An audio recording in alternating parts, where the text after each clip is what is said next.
Hello everyone, welcome to another episode of the Richard Lewis Show. I'm Richard Lewis. Joining me, as he always does, is the producer Sam. No guests today, but plenty to talk about. But before we get into that, we've got a t-shirt giveaway to do, Sam. Indeed. We actually did get over 375. I thought it was never going to happen. Yeah, we've actually gone past the 375. We had to rebuild it up from 275 all the way back up to 375. We're set at 385 right now. Next giveaway is going to be when we break the 400 sub barrier. So let's do it. Whenever we do this, the t-shirt giveaways, it always just comes out like we rig it, which we definitely don't do. Yeah. You know, I'm not a case opening website. Well, last time it was two people who I don't even think were subs. One of them didn't even follow, I don't think, mate. And he got his t-shirt. He still got it, mate, yeah. Well, I want that t-shirt back, mate. I want it right. You tell me who the fuck that is, and you get him to send me that fucking t-shirt back here so I can wipe my ass on it. Oh, there he is. That's one of the guys who got the shirt. Look, Grotty Bergman. Oh, wait, he still hasn't received his shirt? Ah, well, there you go then. Fuck. I've sent it, mate. He's been rinsed. He's been rinsed. Licked. You got rinsed by the postal service. Come in here and the other guy got his shirt. You come in here and you don't even sub and you don't even follow, boasting about your fucking t-shirts. Fuck that. Someone get an intercept on that. Yolo Swag's got his t-shirt, mate. He even messaged me. I just thought Grottyberg got it, wasn't asked. So I thought he just ignored me. Ah, well, you got rinsed, mate. Do we send another one, mate? I don't know. Are we liable for postal problems?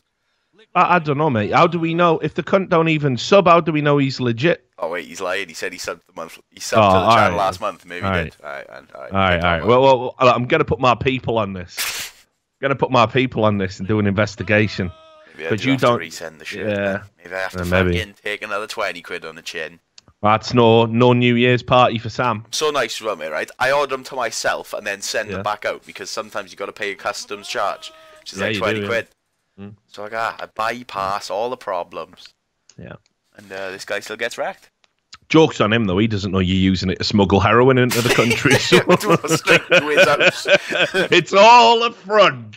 It's all a front. We've been using it to fucking smuggle drugs the whole time. Get wrecked. I am. You picked that up, Grote Bergman. My advice, don't have your passport on you when you pick up that parcel, mate. You know that's incriminating, you feel me? So yeah, let's do it then. How are we doing it this time? We throwing a dart into a board? What high level? Do we want to include mods? Obviously not. Alright, fuck the mods. You know what I did for the mods this year? I went and I spent about $50 just on games for them. $50? You say this is like a fucking $50, mate. $50. To be fair, right? One of our mods gifted me a game, and I didn't even get him nothing. So Yanni did us a game as well. Somebody sent me a copy of something called Social Justice: The Triggering as well. Not bad. Might play that on stream. Who knows? But there you go, Llama. Hang on. That's that. Yeah. Oh, yeah, but hang on. Didn't he say don't just get me a skin? Maybe. I'm pretty sure he said just get me a skin because I don't play games. In which case, I'm not buying you a fucking skin. I'm not feeling. Congrats, you played yourself. You know what I mean? I am. So, we'll do just users and subscribers are 3 times as likely to win, or do you want to make it more? Oh, we got to have them 3 times if you're a sub. You got to play the odds, like. Yeah, but we can go up to 10 times. So how high we go in?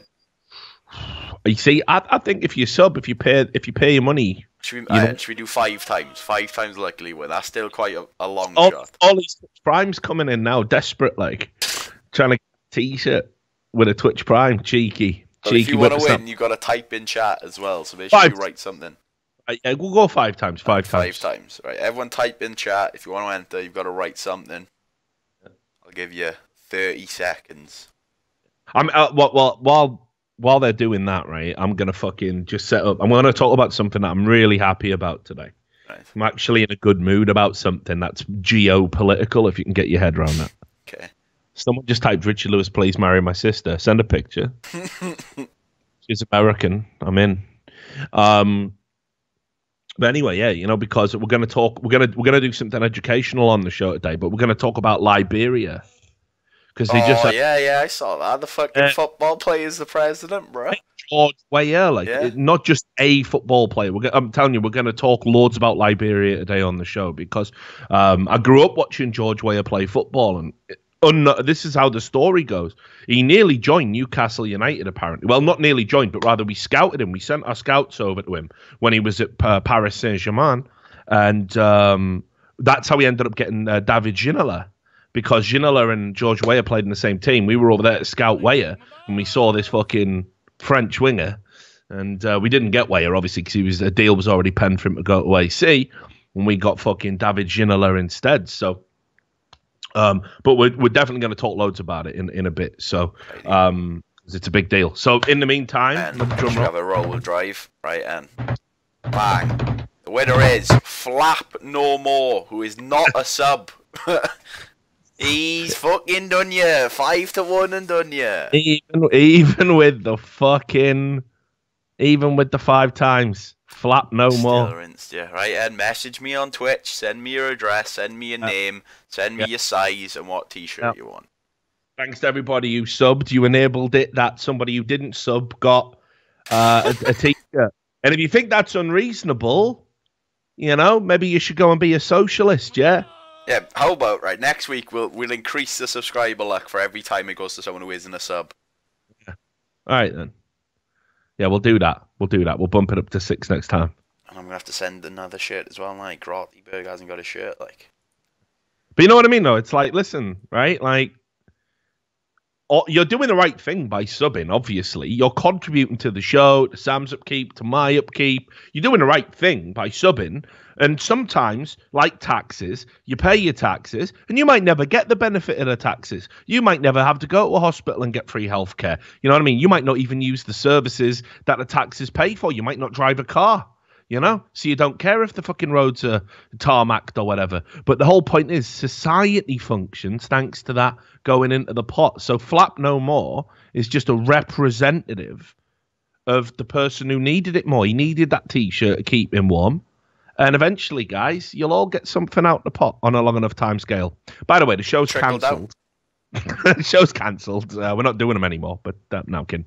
So yeah, fuck it. So let's do a few quick stories. And before we jump into talking about Liberia, because I'm super pumped to talk about it. Now, I want to take you back, Sam. Way back. We've talked about this before, haven't we? About how... You remember the Hillary's Health thing? Hashtag Hillary's Health. And if you talk... This is way back. I need to take your mind back to during the election. Well, Hillary Clinton was sick while she was on the campaign trail, and there was lots of videos where she was doing crazy shit. Like, you saw that time she got scared by the balloon. You know which one I mean? She looks up and she goes all, like, flustered, yeah. Just fall out of her box, like, right? So there was that, and then there was the bit where the fucking journalist accosted her and she tried to do something funny, like act startled, but it just looked like her box had totally gone. She was like doing this, like, and people started speculating that maybe she wasn't well, and then she got pneumonia, which, trust me, that shit ain't fun. Renewed respect for Hillary Clinton, and all it took was a shared disease. Clintonitis, it's called. But anyway, so, and there was the footage of her falling over and getting chucked into the car like a side of beef. We all know that, right? So there was all this speculation about Hillary's health, wasn't there? And there was loads of like op-eds and opinion pieces saying it was a conspiracy theory. And I actually remember reading stuff that said at the time, it's completely wrong to wildly speculate about a presidential candidate's health. That, it's unless it's Trump's mental health, of course. Well, indeed. I'm going with this, but they were saying like it was a conspiracy. If you bought into it, it was conspiracy theory. If you bought into it, you were evil. You were pro-Trump. You were a white supremacist. All the reasonable names. Yeah, all the reasonable conclusions to arrive at. And like I say, it was even postulated that it is un-American. Un-American. Classic line that everyone drops out when they... Un-American. Yeah. So anyway, funnily enough, once Trump won, speculating about the president's health was actually perfectly acceptable. Oh, fair game, mate. Yeah, he's the president. Is Trump a sociopathic murderer? Well, they've done it on a bunch of flimsy pretexts. I mean, like, I linked you to, I think we've done it, again, people who watch the show regularly have seen the articles. You remember there was the one where people were saying he was mentally ill, the one saying he was a sociopath, we had the one saying he had dementia. Okay, well, this isn't going away, Sam. I mean, because, again, the leftists are getting pretty desperate to now that the Mueller special investigation is breaking down. And again, just an update with that, if you haven't been following that, they actually found texts that proved that it was just all planned. It was just they'd sent texts to each other, basically saying, we're going to get them. We're going to get Trump. This is the backup plan. If he gets in, we'll start the investigation immediately. If you couple this with Hillary's own sort of the expose of the Hillary campaign and how it is in there as a matter of record saying we're going to start blaming the Russians if we lose. Couple that with Donna Brazil's book as well, where she says the exact same thing and also said she feared for her own life after Seth Rich died. But why? It was just a robbery, Donna. That's, all of this stuff just coming together, and yet people are still desperately clinging on to the Mueller investigation, which is completely fucking compromised and tainted. And again, Richard, you're supporting Trump again. You sound like Mike Cernovich. What you doing? This is just reality. This is just what's happening. I'll show you this in case you think I'm making this up. So, Sam, there's the link there. This is just the text. Relating to the special investigation that Robert Mueller's doing, where it literally basically it's saying we are specifically anti-Trump and we're going to go after him. And this is a text that is dated on August 15th, 2016, saying, I want to believe the path you threw out for consideration in Deputy FBI Director's Andrew McCabe's office, that there's no way he gets elected, but I'm afraid we can't take that risk. The investigation is like an insurance policy in the unlikely event you die before you're 40. That was the text, and this is a guy who was actually removed from the investigation. The whole thing's compromised. It's completely fucked. People holding on to this, that it's going to prove that the Russians rigged the election, are just mentally ill at this point. It's over. It's done. People are even coming out now and saying, yeah, Trump was right again.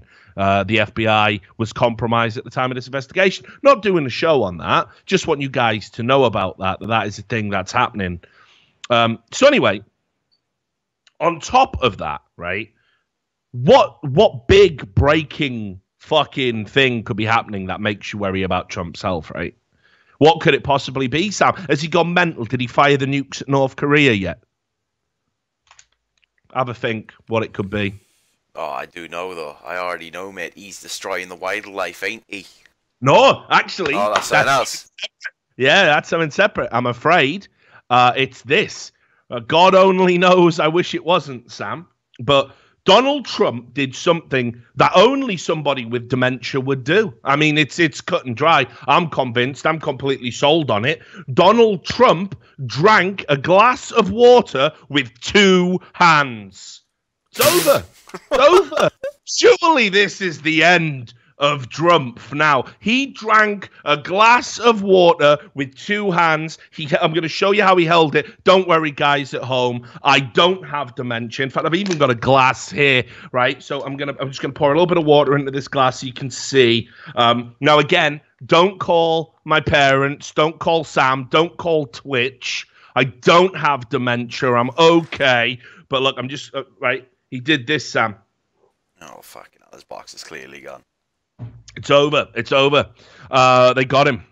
They got him. I can already tell you the reason why as well, mate. Look at the glass, right? Look, see that glass? You know how sometimes you get a pint glass that's just smooth, there's no ridge in it, so it's really easy to drop because there's no texture, so it's slippery. That's why he's two-handing it, mate. He doesn't want to drop a fucking glass of water on the podium, does he? Well, I mean, because then he'd have Parkinson's. Yeah, exactly. So needless to say, the slippery glass rat.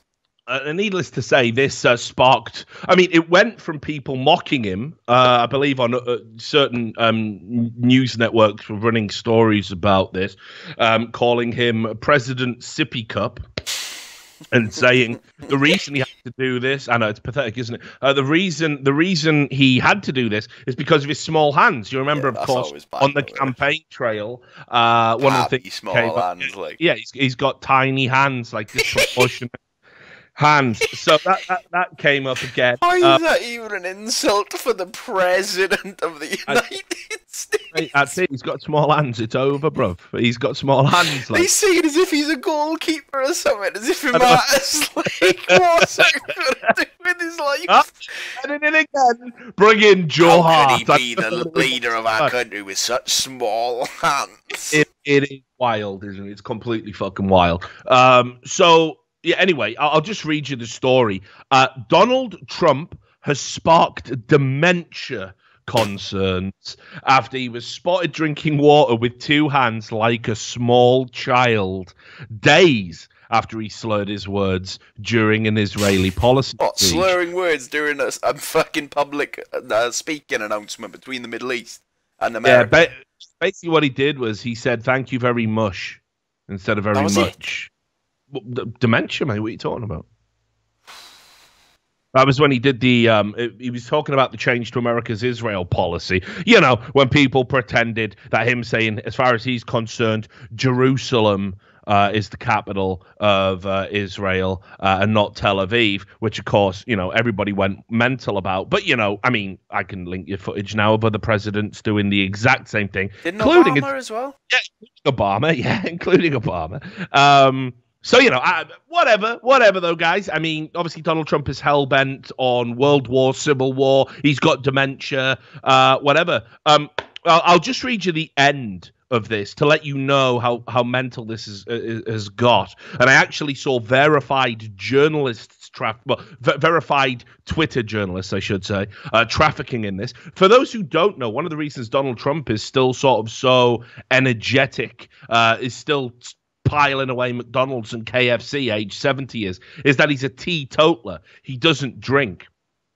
But basically, because of the slurred word and holding a glass with two hands, people have speculated that he has dementia, or he has had a mini stroke due to cocaine use. So, I mean... Whoa. Why have we jumped into this? Because what I mean, he must do, right? Why has he got to be a beak fiend immediately? Because he's. Why can't he just be a little bit tired? Yeah. So fucking hell. It's pretty mad. Pretty mad. But you know, this kind of stuff that was going on. You know, I mean, there's this. People think Trump had a mini stroke. That was the other thing. Some people said, like, here you go. Where was it? This guy. I mean, this is obviously not somebody you want to necessarily pay particular attention to, but this is just one example of the people who immediately leapt to the cocaine theory. This is B. Sizioli. I was hoping it was going to be fucking Menchie, like. Nah. Good Mench. I know from experience. She would know. If Louise Mensch said it, I'd believe it. Copy editor at Citizens Media TV saying he's clenching his jaw as he speaks. Trump's speech intrigues me. Cocaine makes you clench your teeth. Just saying. So apparently, at 70 years old, a teetotaler all his life. Wrecking beak. Just like start wrecking beak, can he? He's just there. Fuck it, I'm the president now. Who's going to piss test me? You know what I mean? So absolute just nonsense again. And it just goes to show a 70-year-old man drinking a glass of water with two hands means he must have dementia, especially because Donald Trump, and they all realize now, you know, he's not going to get impeached, is he? We're locked in now for another 3 years. And the Russian investigation is going to yield nothing because it's fake. It's completely fraudulent and compromised. Even at this point, if it had found anything, which it absolutely hasn't, this is despite people flipping. They've got nothing that links to Trump. They've only got stuff that's like, oh yeah, I didn't declare all my business interests. Oh yeah, you know, I had a revenue stream that I used to obscure tax. This was all stuff, actually, that happened from a previous administration. They found nothing that links directly to the electoral process or how it would be compromised. They've been completely transparent, the Trump administration, about this. I'm not saying there's not a bunch of cunts in the Trump administration, because there obviously is. But again, I'm just saying the special investigation has just been a waste of taxpayers' money. And even now, if they did find a smoking gun, like a handwritten letter with fucking Vladimir Putin's lipstick on it, addressed to Donald Trump saying, "It's in the bag, baby," right? Even if they found that, the investigation's completely compromised. You couldn't do anything with it, or any prosecutor, any defense attorney would just be able to get it thrown out immediately. So that's that, really. It's all been a waste of time, hasn't it? But, you know, we can still pray for dementia, I guess. Let's just pray for dementia, shall we? That's what we want. Yeah, we want the most powerful man in the world to have dementia, Sam. What are you talking about? It's the end of Trump. Don't you get it? Haven't you been paying attention? So liberals are mental. We knew that. But look, I mean, what could be more mental, right? Bitcoin. Can we talk about Bitcoin? Go for it. Right, now here's the thing. I'm definitely not the guy to talk about Bitcoin in sort of any meaningful way, because I don't really know what the fuck why anybody would believe that this is going to work. I've said this multiple times. I stand by this. Let's say you created a cryptocurrency that actually was anything other than a Ponzi scheme, a pyramid scheme that was just designed to make a select few wealthy. Let's say we did invent an electronic virtual currency that operated outside of the realm of global governments and laws, and we could just use it to do whatever we wanted outside of the international banking system. What do you think would happen? What do you think would happen? Do you think global governments and the banking cartels that take your money to bail themselves out because they're too big to fail after they misspend your investments, sell phony fraudulent mortgages to people they know cannot actually ever afford to pay them back? Meanwhile, national debt increases and bankers' bonuses go up, and we're told austerity measures are how we're going to have to live. Do you think the banks would allow this? Do you think global governments who are in the pockets of the banks would allow this? Or do you think it would get shut down? What do you think would happen? Obviously, Bitcoin is just a fad that is going to be shut down as soon as it ever gets to be radically important, right? So I don't even want to talk about the merits or demerits of it. All these new cryptocurrencies that are popping up, especially the ones that are swirling around close to esports and gaming, they are all scams. If anyone tells you to buy in, they are doing so because your buy-in is the only win condition for them to make profit. Do not do it. You're an idiot if you do it. End of story. And all these people, hey, I got rich on Bitcoin. There's stories coming out now about how it was all manipulated to make it artificially high, and now it's crashing down. And we've seen there was a story about how Korea are bringing in legislation to stop it. China are bringing in legislation to stop it. Guys, it's over. The party's fucking over. I'm not saying that isn't the future of currency, but when it's the future of currency, you're not going to be the one who's going to fucking control it. It's going to be the governments. It's going to be the banks. It'll be cryptocurrency. It'll be electronic. Ooh, right? But what you will not be in charge anymore. It's too dangerous. It's too wild. It can't be allowed to happen. Society couldn't function that way. So anyway, I've seen lots of stories now just popping up about Bitcoin, and I'm convinced Bitcoin is a cult. I've already seen people in the Twitch chat here just going, "Man, you don't know what you're talking about. Don't insult the Bitcoin.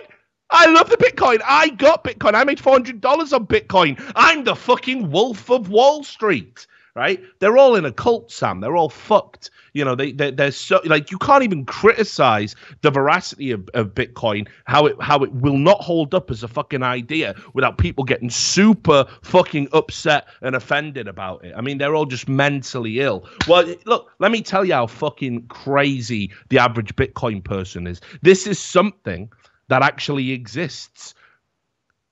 Did you love your Bitcoin so much, Sam, you wanted to get fucked by it?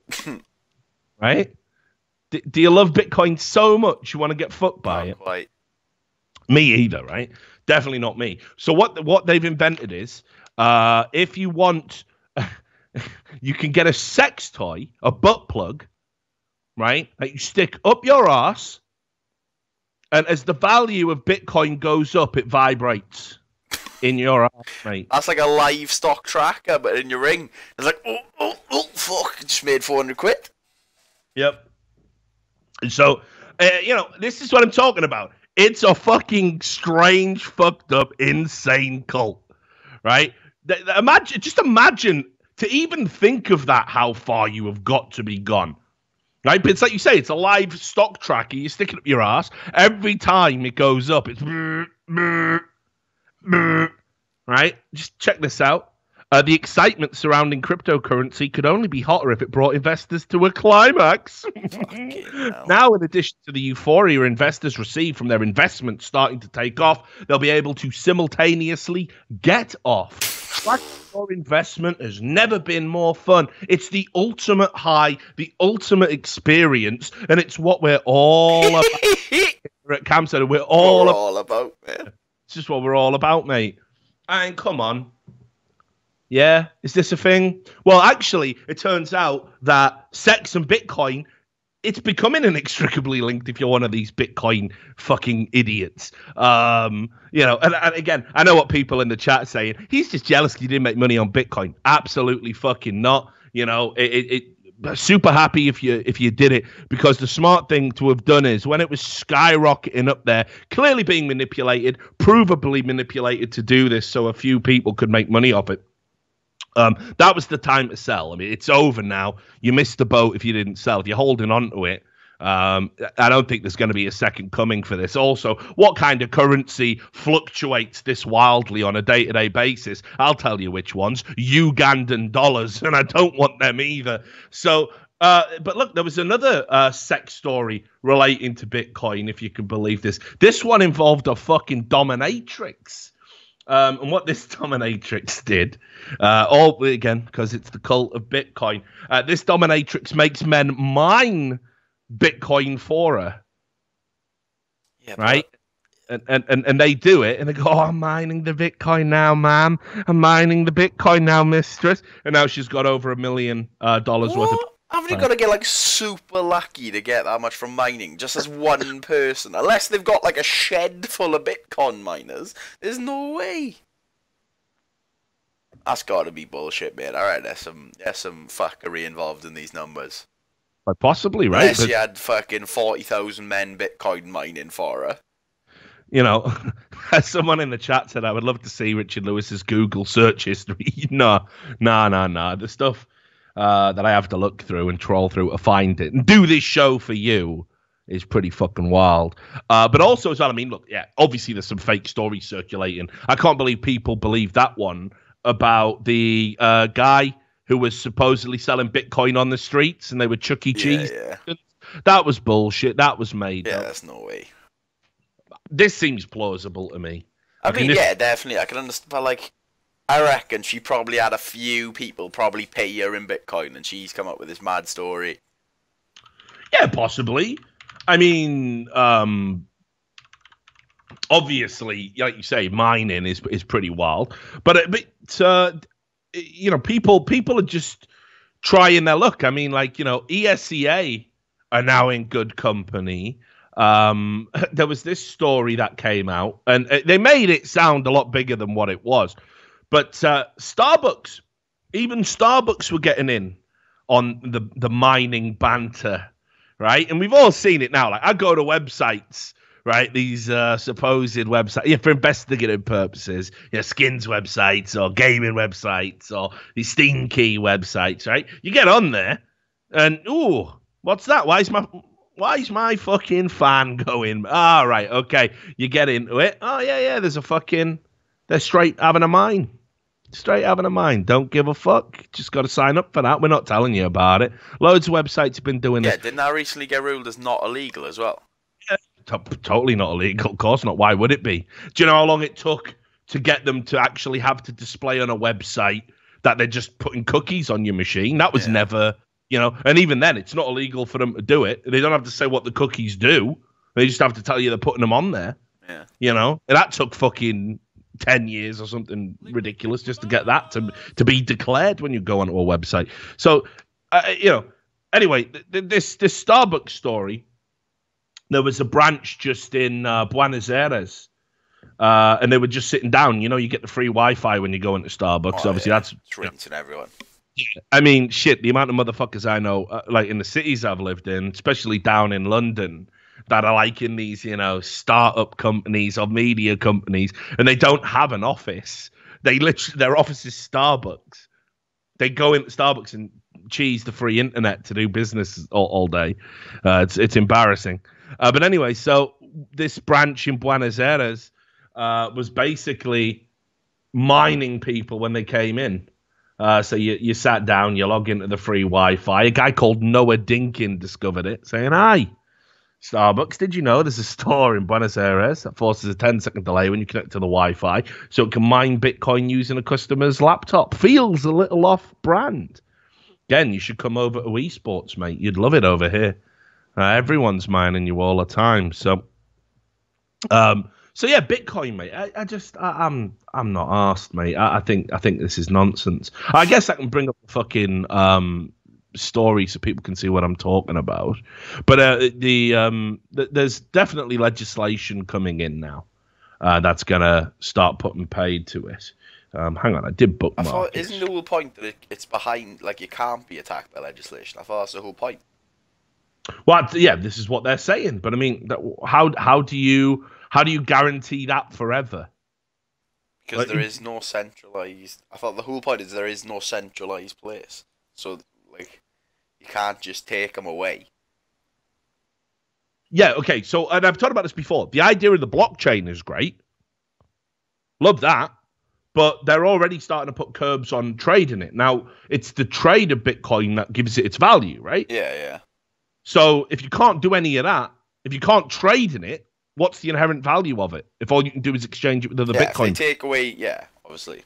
Yeah, it'll still serve a purpose, but it won't be this massive influx. This was breaking in Reuters today. You can see over in Seoul, this is the South Korean government saying it's going to put additional measures to the existing ones to regulate speculation and cryptocurrency trading within the country, because again, people have been manipulating the market, manipulating the value to get wealthy. This is a house of cards. It's complete nonsense. And like I say, the future of cryptocurrency is going to be, it's just currency that, but in an electronic virtual world that's completely signed off by governments and banks. That's where it's headed. We're never gonna be allowed to be the bank. The internet is never going to be allowed to be completely unregulated and free like that. It's just not going to happen. So anyway, there'll be more. The pushback against Bitcoin's definitely coming. So yeah, just saying. I think the dream is over, and I don't, even the ones that are like, but there's all these other ones, Richard. What about Ethereum? What about this? What about that? I don't give a fuck, mate. It's all garbage. It's all garbage. Enjoy. There is a few of them though that are working with banks. So like ones like that could bang. Yeah. And which ones do you think are going to get all this preference when it comes to this legislation being passed? You know, they'll start making exceptions for the ones that work, the banks, won't they? They'll start, because those people will be in a room and they'll be having a meeting and they'll be shaking the right hands and, you know, paying the right fees, and contributions to get what they want. Yeah, absolutely. Of course, there will be some virtual form of online currency that only exists in an online format. I mean, fuck, we don't have the gold standard anymore. I'd say it's absolutely vitally necessary we get to a point where we acknowledge money is just fucking numbers on a screen. The only people that are fucking holding on to the opposite, of course, is the fucking likes of the Federal Reserve and people like that. But anyway, that's... Maybe I can be like one of these super cool new wave of Twitch streamers. You know, hey, let's debate about it. Maybe I'll go find an economist to sit down and lecture me for an hour while I pretend I've prepared, and read up all on it. Yeah, God, that's a good point. But what about this? Yeah, everybody loves that. That's fucking entertainment right there. So anyway, Bitcoin, it's a cult. You can get butt plugs that vibrate now. Nice. It's the future. So there. Anyway, shall we talk about Liberia? Go for it. you want to talk about Liberia? Do you want to do this other T-shirt giveaway first? Nah, let's leave it till the end. Well, you want to end on a high? Yeah, we don't want to be dishing out T-shirts all fucking show, do we? We got a show to do, like. All right. Well, anyway, I'm going to pour a drink. I'm going to pour a drink to George Weah, right? Newly elected, democratically elected president of Liberia. And I couldn't be fucking happier. George Weah, for those who don't know, is one of the greatest footballers I ever saw. And I will absolutely stand by that. I think because he didn't score a vast number of goals in his career, he was deemed to be, perhaps not in the same not to the same ability as some of the other strikers that were playing around that time. The more prolific, classic, people who were tapping in 30 fucking goals a season. But what he did was he was part of a new wave of striker that was doing so much work outside the box. I have seen this guy literally pick up the ball from the edge of his own box, dribble past an entire team and score a goal. When George Weah scored, it was always fucking memorable. Absolutely. And in fact, I did get one of these little compilations because I want people to understand just what a fucking baller George Weah is. Now, it's 8 minutes. It's actually got a banging tune on it, Sam, but we'll only have to mute there. Yeah, so that's what I'm saying. If you just want to play it muted, and I'll talk about him and just how good he was while we just run all of this footage. So let me know. 3, 2, 1. 3, 2, 1, go. All right. Oh, yeah, I better mute the music as well. I'll shut them down. Now, so I'm going to tell you, as I said, George Weah went from Monaco to Paris Saint-Germain, then to AC Milan, where he was basically the most high-profile African player of all time. And there'd been a few African players that had sort of broke into the Serie A. Abedi Pele at Torino was one. But generally, a lot of the African footballers had sort of struggled with the more regimented and rigid. Look at that, just fucking cheesing it in.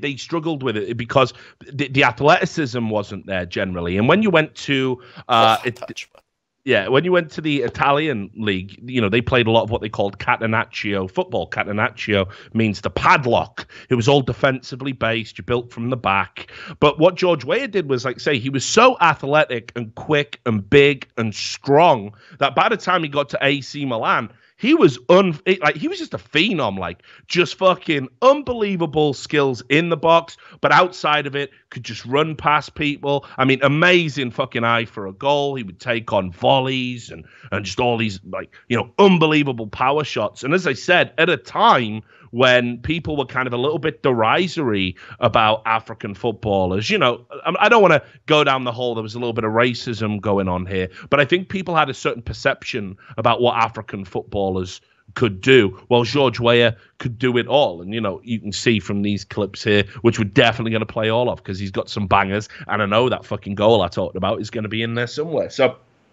and as I said, I mean, get done. Get fucking done. It blows my mind that I think when he went to PSG, they bought him for 6 mil or something, and we were having a sniff around Newcastle, potentially looking at buying him because he was hot shit. People thought this guy is going to be a monster. But one of the things that he used to do while he was at AC Milan, where he was one of the highest paid footballers in the league, was he would send a third of his salary back home to Liberia, where he was from, and it would be used for various deeds to sort of rebuild the infrastructure that had been going on over in Liberia, because Liberia has been absolutely ravaged by civil war. It's been ravaged by medical crises because it doesn't have the infrastructure there, and people don't have medical records. They don't even have hospitals. It's absolutely horrific what has happened in Liberia. And George Weah just said when he signed for whatever it was at the time, 60,000 pounds a week or whatever it was, he would just kick back a third of that to Liberia. And they were opening schools in his name, orphanages in his name. They were opening hospitals in his name. And it was like, this was so antithetical to what was going on in the early 90s, where it was like you had the invention of the Premier League, you had TV money. It was money, money, money. There was this huge influx of money coming into the game at this time. And the idea that any footballer would just surrender, fuck off, how good is he? Would just surrender £20,000 a week out of his own money to do good deeds. It was just unthinkable that anyone would do this. So obviously a very beloved player and was just loved at Milan as well. And I think he won. He was the first African player, if I remember rightly, to win the FIFA World Player of the Year and the Ballon d'Or. So just an absolute fucking monster. So many accolades, won titles. This is the goal I'm talking about. Look where he's picked this up, mate. Look at him. Loves it, mate. Mate, you're not stopping him. You're not fucking. You're not George Best, mate. Straight you're not through. Stopping him. You're not stopping him though. This is George fucking Weah. This is George fucking Weah. One of the fucking greats, man. I'm telling you. And again, because he only got 10, 13 goals a season from between 24 and 30 appearances, I just don't think he gets the credit he deserves. He was absolutely amazing. I'll tell you another wicked story about George Weah, actually. He was getting fucking racially abused in one game by a Portuguese player. Fuck, who was it? Let me just find. Let's see. Was it? No. Hang on. I know where it will be.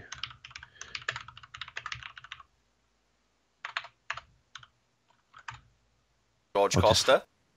Might be the one. Yeah. Costa. George. Yeah. That's the one. Yeah. Georgie Jorge, whatever you want to say. So this guy apparently had racially abused him all game, and they got in the tunnel, and he just snapped. And George Weah was such a nice guy, big, strong, but he never did never violent, never aggressive. Not his style. But he just fucking clocked him and broke his fucking nose, and then apologized for it and took the 6-game suspension on the chin like a fucking man. So, absolutely love this guy. And he's done so much for Liberia. He was actually appointed as a sort of, I want to say, hang on, I'll get the official title because I don't want to put any misinformation out there. But yeah, he was initially a peace envoy, and then he became a UN Goodwill Ambassador, overall. And he specifically was doing work with UNICEF, and he was doing all sorts for Liberia. He launched a bunch of charities out there. He even had a football team, which he founded in Monrovia, the capital of Liberia, which was called Junior Professionals. And it was about getting young talent from Liberia, like he had done, out to other European leagues so they could have a chance at being a professional footballer. So the guy did so much for his country. At every step of his career, he was thinking about how he could give back to Liberia. So there is absolutely nobody more fitting than him to be elected as president in these 2017 Liberian elections. It is such a great day for Liberia. We're going to explain why. We're going to get into the history of Liberia a little bit. But as I said, yeah, and here's the thing. This highlight video is only 8 minutes. You could have probably doubled this. The guy was that good. But it's about to come to a close now. So anyway, he's been elected president of Liberia, and I just wanted to talk a little bit about Liberia, Sam, because Liberia comes up a lot. Racists love Liberia. I know that sounds. I'm going to tell you why. So you ever seen how racists say, racists say that black people can't. That they can't run a country. White people have to do it. That's what racists say. Right. Yeah, but, you know, they do say that, right? I mean, you must have heard. I mean, one of the central ideologies of white supremacy is the idea that you need white people to basically help the black people. You know, it'll just degenerate without us, right? That's what they say. It's nonsense, of course. It's a fantasy for insecure losers, but that's basically what all white supremacists are. And anyway, what happened was way back when, and this is a lot of people don't know this, Liberia was actually an experiment in. Well, and I've got the year in front of me here. Well, basically after the American Civil War. One of the things that people had talked a lot about is what happens to the black people, you know, the freed slaves and black people in America. So they came up with this idea. Why don't we send them? If you want to go, why don't we send them back to Africa where we took them from as slaves? And that's what Liberia is. It was the American black people in America were told you can go and have your own country in Africa, and that's what Liberia is. That's why Liberia has liberty. A flag. Yes, and the country's national motto is the love of liberty brought us here, because there was a genuine sentiment that even after the slaves were freed, they would not have the equal opportunity in America. And this is why the Liberian flag, if you've ever seen it, it's the American flag with one star on, because they only have the one state. Actually, when they finally got round to having a president and everything else over there, which the great president is William Tubman, I believe, they even adopted a constitution, a Bill of Rights. They did everything the American way. And what's super interesting is that when they got over there, they actually found that they couldn't relate to some of the other tribes people, because there's 16 different ethnic groups in the Liberian region, 16 different tribes with 16 different dialects and different backgrounds. And they found that they couldn't connect with them. So they actually came up with the idea of, for want of a better phraseology, an ethno-state. And they wanted to try and assimilate the original Africans because they consider themselves to be so Americanized. Right? That's how crazy the history of Liberia is. Now, a lot of people, these racists, I should say, a lot of racist people, because we all know, I mean, the first time I really heard about Liberia was through George Weah. I'm not ashamed to admit that. I mean, we don't get taught African history in Britain very much, which is a shame, because obviously it's this huge continent with a huge history in and of itself. And what do we learn about at school? Egypt. That's it. Nowhere else. Nothing else. The fucking Tudors. Yeah, right. We're too busy learning about, and then this German inbred came over here and fucked another German inbred, and now we have the Queen. Brilliant. Love that. Right? So you don't learn about African history in Britain. So I didn't know much about Liberia. And then when I got a little bit older, there was this Vice documentary.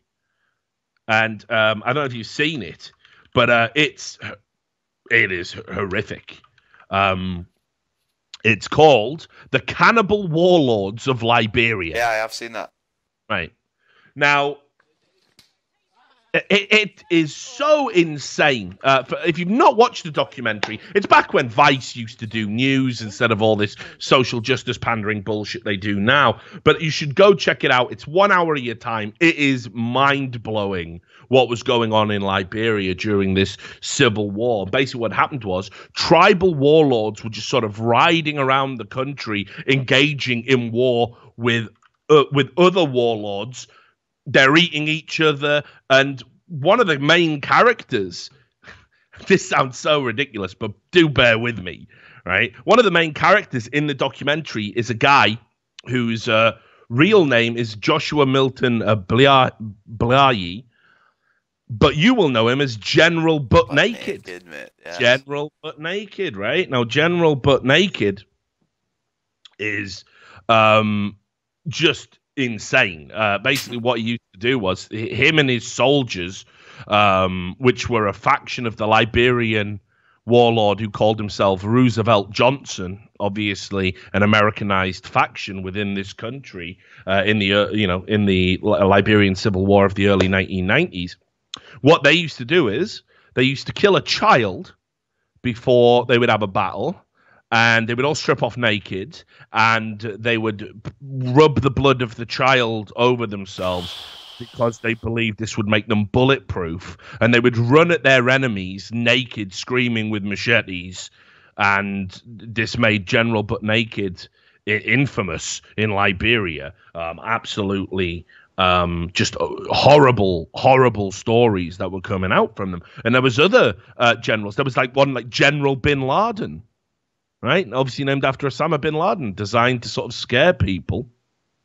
But you can look into this and watch that documentary. One of the things that never really occurred to me, right, to even ask while I was watching these documentaries, and again, it just goes to show what the ideas we have about Africa over here in the West, the ideas that we have deeply implanted into our heads that probably skews our perceptions about African countries.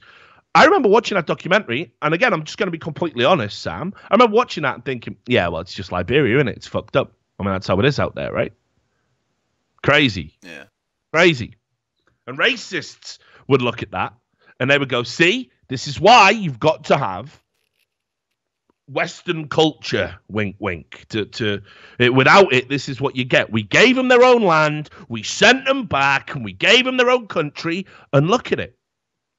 And nobody knows the interim period, because that happened in the 1800s, right? So how does it get to 1990s where people are running around performing human sacrifice, cannibalism, and hacking each other to death? How does anybody know? Does anybody care? Does anybody ask? So I started reading up on it. Because I knew the Liberian elections were going on, and I had a good feeling George Weah was gonna win, you know. And it's mental. It is mental. Liberia, right? This is if any racist uses Liberia as the example, you must tell them these facts. So, in the 1950s, in after the war, when everybody was hurting because of the global war. Well, I say hurting. Obviously, there were some people that did make a lot of money, but that's a separate issue. But, you know, it had the second largest GDP in the world. No. In terms of growth. It was unbelievable. Monrovia was a modern jewel. They were doing business with America. They were a founding member of the United Nations in 1945. They were the first United Nations member to criticize the South African apartheid regime. Yeah, for those who don't know, there was something called apartheid in South Africa. I grew up while this was happening. It was literally where blacks and whites were still segregated, and blacks were second-class citizens in an African country. So they also had, because they had these great ties to America and to Europe, and because they were doing all this business and all this post-war money was getting handed around, they were even able to say, Liberia, I mean, they had envoys and ambassadors going to the White House talking about, hey, look, you know, Liberia is doing great, but the rest of Africa, not so much. We need to look at what a post-colonial world looks like.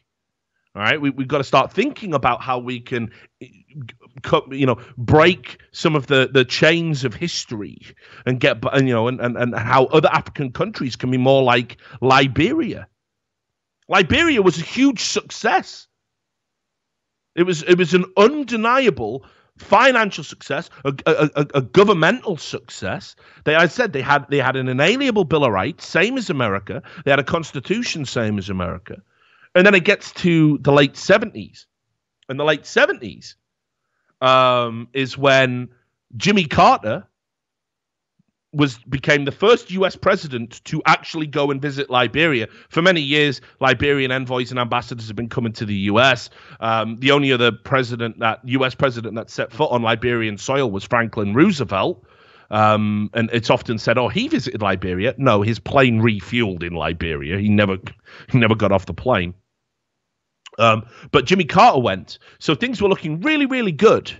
But then mysteriously, just a year later, apparently this government that has all of this, success and is doing particularly well, and has been getting aid from America, there's a coup. There's a coup d'etat. And the coup d'etat occurs, supposedly, because this incumbent government is corrupt. It's corrupt, and they've got to go. And what's interesting is the perception was that the American Liberian rulers, the people that had the close ties to America, were not doing right by the indigenous people. So a group rose up. It was 17 army officers, and they literally killed the president of the country, all of the cabinet, 13 officials. They televised the executions, and they did it all on the beaches in Monrovia. Now, off the back of that, mysteriously, Reagan was in now by the time this coup d'etat had finished. And they did, because he took office in 1981, the aid and financial aid going to Liberia shot up. It skyrocketed. It went from about 20 million in 79 under Carter to 75, then to 95. And in the end, under the first term with Reagan, it totaled 402 million. Fucking hell. In donations and aid, which is more than it had received ever from anywhere else in the previous century. And you're like, well, why? Why? That makes no sense. I thought the American guys were in charge. So surely the American guys that were in charge would have the ties with America, and Jimmy Carter went there, so wouldn't he have a good relationship? Well, absolutely not, because what you may remember from the 80s, if you're old enough, is there was certain governments and certain power people that Reagan definitely had issues with. You remember how the Afghanistanis in the late 80s, the people from Afghanistan, were considered brave for fighting the Russians. There was certain they've deleted that from Rambo 4. Things changed, and what they wanted to do was they wanted to use Liberia in efforts to fight Libya. So that is why they actually had the guy who had killed a democratically elected president of Liberia. They actually flew him into the White House. Quite famously, Ronald Reagan got his name wrong. He was called Doe, President Doe, and Reagan called him Chairman Mo. So, this is all, again, go on Google. You can find this up. But it didn't matter because what are you going to do? They just wanted the money. And in return, that the whole premise of this was that we can use Liberia to apply pressure to other African nations, and maybe we can use Liberia, for American bases. Maybe we can use their soldiers. Maybe anybody who we want, any country we want to go after in this region, Liberia can be our first port of call, our first line of defense. That was the sudden change in foreign policy. Now, I won't keep going on about how Liberia and how they wanted, they were anti-Gaddafi at the time, and they wanted to use Liberia for it. You can read all about that. There's a book called The Secret Wars of the CIA, which I've read. You might want to read about that. It just shows how, for all throughout the 80s, the CIA pretty much was involved in every election, every war going on all over the fucking world. And I think it was written by... I can't remember the author, but I think it was a journalist that worked at the Washington Post. I might be wrong about that. But anyway, so Liberia was doing fine. It was doing just fine until American intervention. They supported a bloody coup d'etat, which overthrew the infrastructure, and then they funded the guy that did the coup and basically said, hey, if we ever need any wars going on in this part of the world, just be ready. And he blew all the money on guns and everything else and not infrastructure for the people. And we all know how it ends up. 10 years after that, they are ravaged by civil war because of these, again, tribal politics and two very distinct factions, indigenous Liberians and Americanized Liberians, going head to head. And America actually, towards the end of the 80s, once Reagan started taking his foot off the pedal and becoming sort of less interested in that, winding it down for the new president that was coming in, which I believe was George Bush, the senior, they were just left to themselves. Aid was cut, everything decreased, and they were just left in a big mess. So Liberia didn't fail because it was a fucking African government. It didn't fail because black people were in charge. It failed because there was a bloody coup d'etat which was potentially funded, if not encouraged, by Western governments because they wanted to have a place in Africa they could use to wage wars on other African countries they didn't approve of. And then after the people in charge acquiesced and did what they wanted, they just, fuck it. No more aid for you. You're a war-torn country. You're crazy. So I'm happy now that at least they're going to get a fucking president who might actually care about the people, knows the country, knows the differences of the tribal factions, and is going to slowly rebuild a country that it's the poorest country on earth. It's got the lowest GDP now. This has happened over a period of 50 years, that change. 50, 60 years. It is insane. So, there you go. Liberia, it's on the up. And never let it be said you don't learn something on this show. It's a George fucking Weah. One of the best men I know. Right, let's do some funny stories. People like a bit of comedy, right? We're a bit down the rabbit hole there. I know people are like, fucking hell, this is like some sort of weird liberal info wars I've tuned into. I don't like it, Richard. I'm scared. It's all right. We'll go back to what we do best. And of course, Sam, we've got a wager going on, right? Yep. Any household robot. Someone linked me to this, and it's a few months old. But apparently people are now still saying, like, there's been more and more articles about sex robots and how they can be hacked. Nice. So there's been a few of these. How long have I got on that bet? Is it 10 years? I can't remember. Thought it was 5, actually. I don't know. I'm starting to worry that you might be holding all the cards on this one. Yeah, exactly right. Yeah. But, I mean, I got linked to a few. There was this one from September. Loads of people are loving this wager we've got. People honestly think I'm going to lose.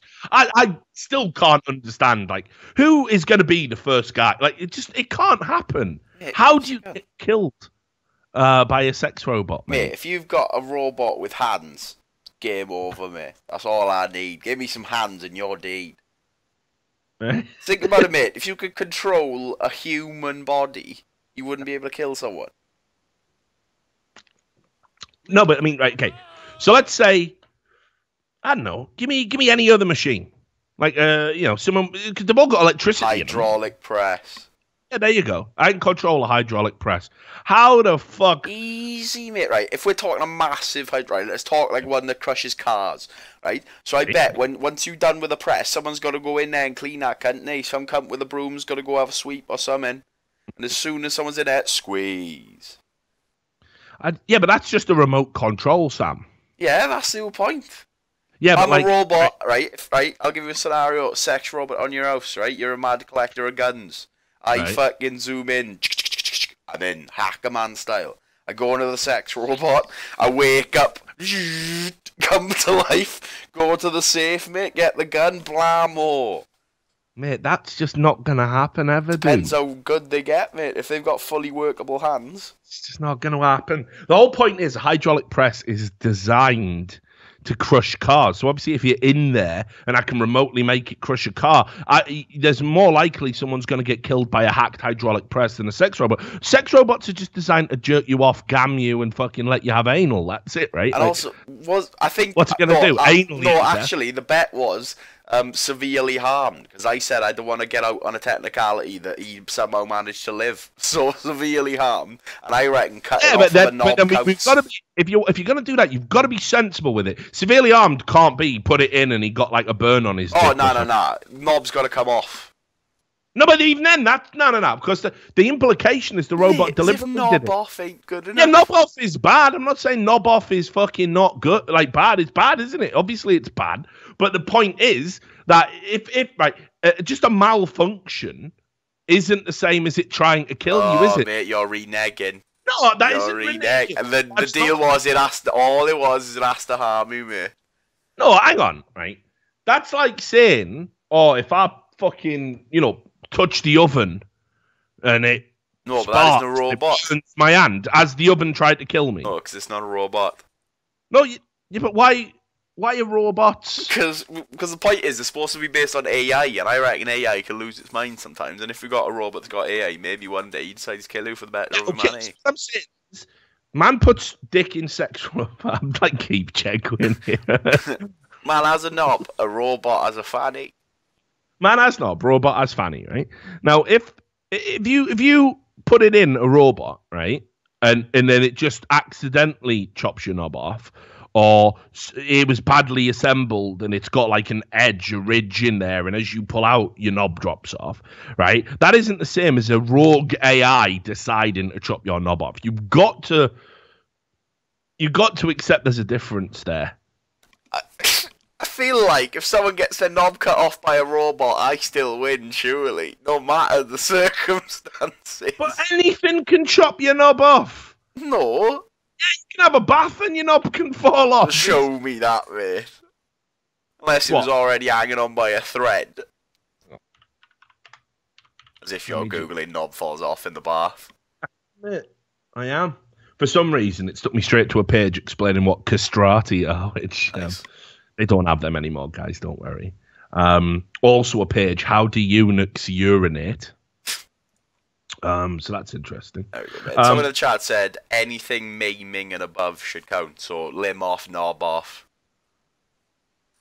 What if a robot comes in with a fucking, right? What if I have a cooking robot and you call the cooking robot in and he stabs you? Yeah, that's... Counts. Yeah, obviously. Yeah, but what if he doesn't lose an arm, but he just gets a stab in? Stabbing's bad. Have you ever had to stab? Yeah, obviously I'm down with the stabbing. I'm not the one saying a limb has to come off. I'm just saying there's a difference between. Okay, let's say you've got a robot and all it does is make you a cup of tea. Right, that's all it's designed to do. Right, yeah, and it's like, hello, sir, would you like a cup of tea? And it makes the tea, right? And you've had thousands of cups of tea. And it's made the cup of tea perfect every time. And then one time, it just goes, would you like a cup of? And it throws it on you by accident, and it scalds you, and all you look like that cunt out of RoboCop, right? Yeah. Now, that is a malfunction, a mistake, an error, an anomaly that can happen in any machine that is programmed to do and act at the same time. Now, if it's an AI butler... and it's just had enough of your fucking shit, and you come in one day and it's decided it's the Scaldatron 4000, and it's like, your tea, sir! And it just but how can you tell if it's malicious or not? Digs. Well, that's not my problem. Oh, we're going to leave that down to an individual counsel, are we? Go CSI on it, yeah. Obviously. That's important to the bet, right? Oh, yeah. So I'm just saying. You can't just be dropping... Someone go get that clip of the bet. Someone must have it somewhere. We need to write down the wording of this. Holy fucking shit. As if we're getting a lawyer involved. You'll be hearing from our people. Would you like a cup of tea, Sam? Scald. You have selected Scald. No, I never did. Scald. Next time, make the overlays, cunt. Is that you, Richard? Yeah, obviously then that's different, isn't it? So, anyway, yeah, we got a link to that. Did you see the thing I posted? Yeah. So you can bring that up. There's a bunch. Just so people know that they're still pushing this sex robot. Yeah, I think sex robots are going to be a boon. If they try to kill you, does that count? Say if he does, like, if a robot picks up a knife and starts charging at you, but you fight them off. Like, why am I getting fucking wrecked because the guy's hard? Mate, I think everyone thinks it's going to be like fucking that movie with Will Smith, I, Robot. Yeah, you know, it could be, mate.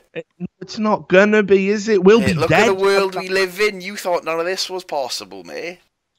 Mate, we're not riding around on flying. No, I just mean the way the world is, mate. Donald Trump's president, bruh. Like, come on.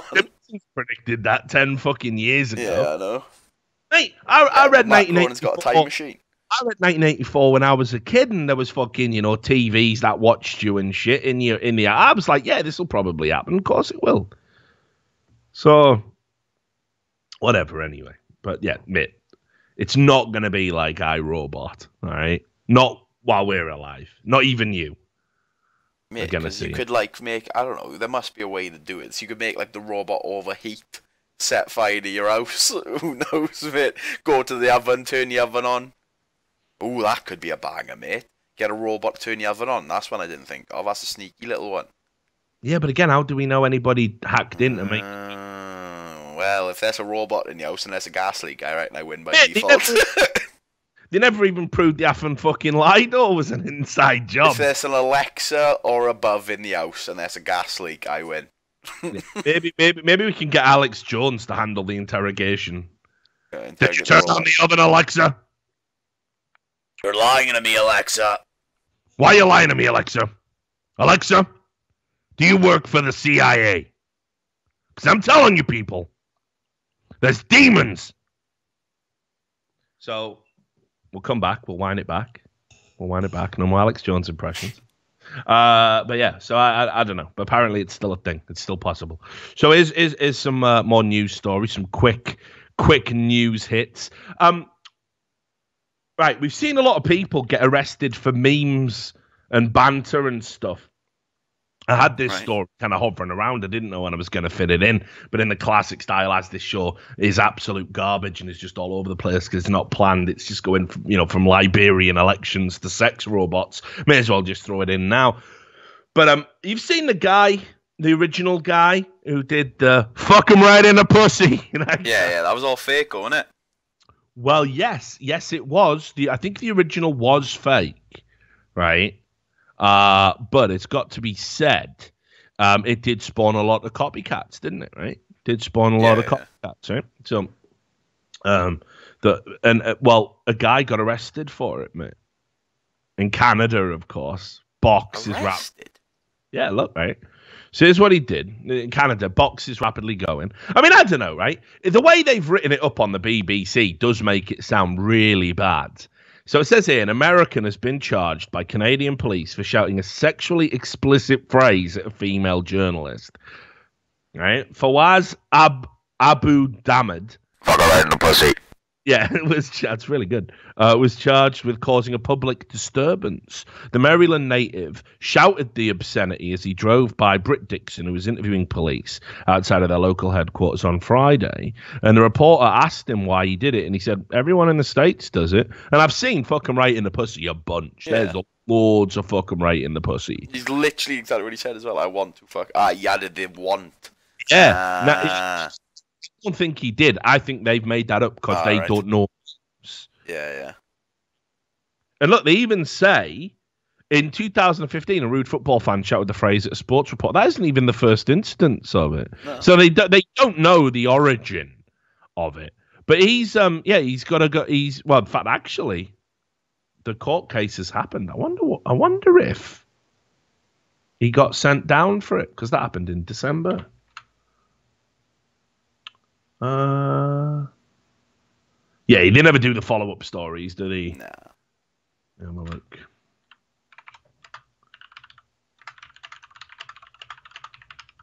I hope he didn't get jailed for it. That would just be so unreasonable, wouldn't it? But I mean, like, if you just Google, the phrase, it's everywhere. Loads of people have done this. This is the first time I've heard about a guy getting arrested for it and it being spun as like a breach of the peace or like an assault on the reporter or whatever. It's not like that at all, is it? I mean, it's a stupid meme. It's not very nice to do. I mean, it would piss me off, not because of the content of the fucking phrase. You're ruining my fucking interview, aren't you? I got to do it again. This is my job, you know what I mean? I don't come to where you work and fucking scream, fuck you I right. don't come to the glory hole to slap the knobs out of your mouth, do I? Cover to my job. Pretty good. Hang on. There you go. Got to keep that head shiny, mate. Oh, shit. I didn't bring out my fucking pit bull so I can plug it on. So, yeah, you know that thing I used to buff my head? All right. Yeah, but they ain't paying you, are they? Fuck, I'm not no, yeah, that's what I'm saying. But if I keep plugging it and then I show them the plugs, maybe they do pay us, That ain't how it works, mate. They were like, oh, yeah, cheers for the plugs. Nice one, big man. Yeah, it sounds like Joker, isn't it? You know what I mean? Got it something. I never do it for free. I don't know why Jimmy Savile in my interpretation. Would have been a much better movie. It was Jimmy Savile's Joker. Yeah, I think. The thing about evil is... I can even imagine it. I think you and me are destined to do this for a long time. Have I shown you this eye? So, yeah. But anyway. So, go on. That's a fucking nightmare. Timestamp that, Sam. So, yeah. First time a guy potentially going to jail for shouting that. It's absolutely fucking crazy. What else has been going on? There was something... I mean, I shouldn't laugh. But obviously, nobody believes I was a beekeeper, right? What? I know. I've told you this a dozen times. Like people just erase it. You have, yeah. People just erase it from their fucking brain because nobody believes it's true. So I like to keep up to date with bee news.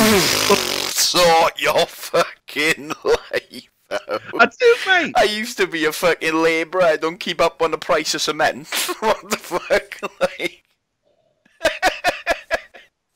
Well, I wonder how much a fucking 2x4's going nowadays, like. You just see what's happening in the world of bees, and you think... Watch a bee movie every now and again. Not bad. On top of it. Yeah, but you just, just to see what's going on, because obviously there's a lot of issues in the bee world. Though. Yeah, the proliferation of the Varroa Mite is a big issue, but some, including the native British bee, for example, it's an endangered species now. So let them fight for themselves. No, but the native British bee is essential to the honey industry because it's a docile bee. It's a lot easier to manage than the more aggressive Latin bees. How can anything we farm be endangered?